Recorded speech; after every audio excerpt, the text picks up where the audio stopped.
안녕하세요, 여러분. 아이온큐가 2월 4일 44불을 찍고 2월 18일, 19일 연이어서 32불 50까지 하락하며 계속 하락세를 타고 있는데요. 그 이유가 뭔지 살펴보기로 하고, 또한 2월 26일 실적 발표가 있는데 과연 그 결과는 어떻게 나올지 한번 예측해보는 시간을 갖도록 하겠습니다.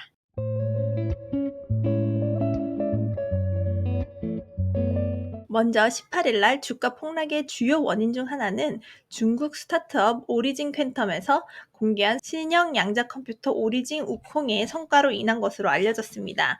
이날 아이온큐뿐만 아니라 리게티 컴퓨팅 10.92%, D-웨이브 퀀텀은 5.10% 떨어졌는데요.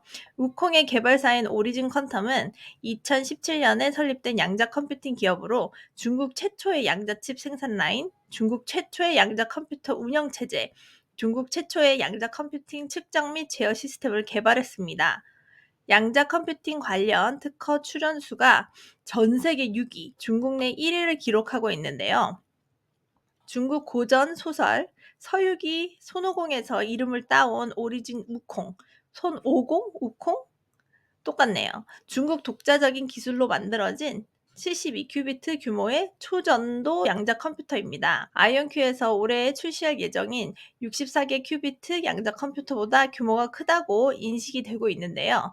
오리진 우콩은 지난달 1월 6일 공개 후 33만 9천 건 이상의 양자 컴퓨팅 작업을 수행했으며 클라우드 방식으로 139개국 2천만 명 이상이 원격으로 접근해 오리진 우콩을 활용하며 기술을 검증했다고 합니다. 특히 미국 사용자의 지속 방문 비율이 가장 높은 것으로 나타났고, 유체역학, 금융 및 생물의학을 포함한 다양한 산업 분야에서 우콩을 활용한 것으로 확인됐습니다. 오리진 퀀텀이 중국의 인공지능 스타트업 딥시크와 비교되고 있기 때문에 경쟁 업체인 아이온큐나 리게티에 위험이 될 수 있다는 우려와 함께 관련 주식이 하락하는 추세입니다. 다만 오리진 퀀텀은 중국 스타트업으로 아직 기업 공개를 하지 않아 투자 자본을 두고 직접 경쟁이 어렵다는 분석입니다. 이뿐만 아니라 19일에는 구글에 이어서 마이크로소프트도 자체 개발한 첫 양자칩 마요나라 1을 공개했습니다. 이 칩은 크기가 손바닥만 하고 일반적인 초전도 큐비트 기반 칩과는 달리 위상적 topological 큐비트를 사용한 것이 특징인데요. 위상적 큐비트는 모양이 변해도 본질이 유지되는 특성을 갖고 있어서 기존 큐비트보다 안정성이 높습니다. 마요나라 1에는 큐비트 8개가 탑재되었으며 100만 개 이상 탑재될 수 있도록 설계되었는데요. 큐비트 100만 개 이상을 탑재할 수 있는 시점을 양자컴 상용화 시작으로 보고 있습니다. 이번 마이크로소프트의 발표는 18일 중국의 양자 컴퓨터 공개에 대응한 것으로 보이는데요. 미국과 중국의 AI와 양자 컴퓨터 대결이 치열해지고 있습니다. 이에 대한 빌 게이츠의 발언이 인상 깊은데요. 앞으로 3에서 5년 안에 양자 컴퓨팅 기술 중 하나가 매우 어려운 문제를 해결할 만큼의 충분한 큐비트를 만들 것이라는 이야기를 했습니다. 그러니까 하나는 뭔가를 해낼 거다. 그러니까 3년, 5년 안에 한 기업은 뭔가를 할 것이다. 이 뜻이겠죠? 자, 다음으로 아이온큐에 대한 최근 미국 유료 주식 사이트인 시킹알파의 분석 기사를 살펴보면서 16일 실적 발표에 대한 방향성을 좀 살펴보겠습니다. 일단 분석가 포지션은 강력 매도인데요. 제목은 아이온큐 Competitive Wake-up Call for Quantum Dreams. 양자를 향한 꿈에 경종을 울리다. 뭐 이런 뜻인데요. 먼저 전체 요약을 살펴보겠습니다.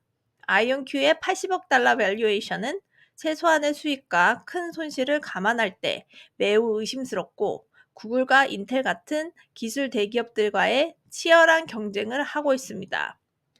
인텔의 새로운 양자 컴퓨터 이니시티브와 큐에라의 2억 3천만 달러 자금 지원 등으로 경쟁이 심화되었고, 이로 인해 아이온큐의 시장 지위가 위태로워졌습니다. 강력한 경영진과 유망한 파트너십에도 불구하고 아이온큐의 엄청나게 높은 PS 비율은 매우 투기적인 투자 대상으로 분류됩니다. 분석가가 집중하는 가장 큰 부분은 경쟁이 최근 심화되었다라는 부분인데요. 첫 번째가 최근 인텔이 일본 연구기관과 협력하여 차세대 양자 컴퓨터를 구축한 것을 뽑았습니다. 특히 인텔이 전체 기술 분야에서 두드러진 기업 중 하나이기 때문에 경쟁을 심화시킬 수 있다고 분석가는 판단하고 있고, 인텔의 R&D 예산이 크기 때문에 아이온큐의 R&D 예산과 비교가 될 것임을 강조하고 있습니다. 또한 최근 구글 지원 스타트업 큐에라가 양자 컴퓨터 개발을 가속화하기 위해 2억 3천만 달러를 지원받았다는 소식인데, 이는 구글과 같이 거대 기업이 직접 경쟁할 뿐만 아니라 여러 양자 컴퓨팅 스타트업에 초기 투자를 할 수 있다는 사실을 보여주는 한 예라고 합니다. 또한 앞서 이야기한 우콩의 개발에 대해서도 언급하면서 양자 컴퓨팅 분야의 경쟁이 더욱 치열해질 것을 지적하며, 아이온큐와 같은 비교적 작은 규모의, 그리고 현재 매출이 미미한 회사에 투자하는데 위험이 증가될 수 있다고 합니다. 월가 분석가들이 아이온큐 미래 매출 성장에 대해 매우 낙관적임에도 불구하고 2024년에서 2028년 사이 12배 이상 성장할 것으로 예측하고 있는데요.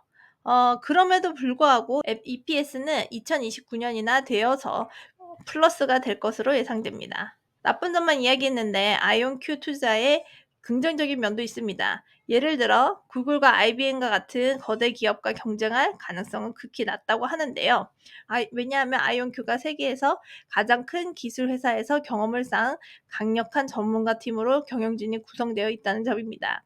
또한 최근 아이온큐의 하이라이트에 따르면 AWS 및 아스트라제네카와 협력을 발표했습니다. 게다가 아이온큐는 전략적 로드맵에 앞서 중요한 기술적 이정표를 달성하는데 상당히 성공적이었습니다. 회사가 지속적으로 기대치를 상회하는 모습은 좋은 소식을 좋아하는 투자자들에게 주가 상승 효과를 낼 수 있습니다.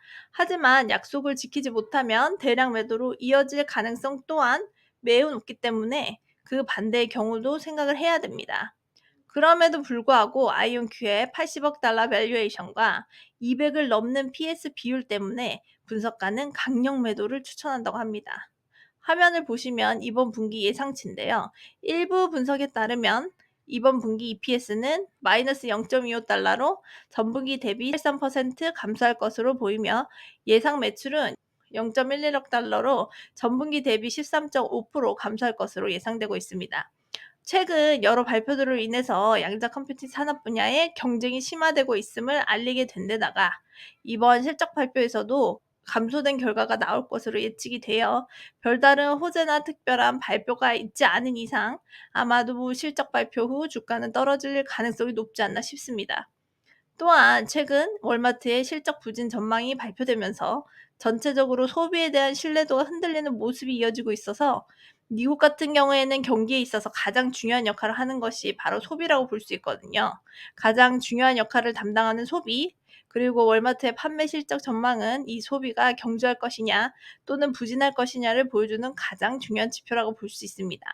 월마트가 시장 정면보다 낮은 수준의 가이던스를 제시했기 때문에 이제 투자자들도 올해 경기가 생각보다 좋지 않을 가능성이 꽤 있다고 보고 있어요.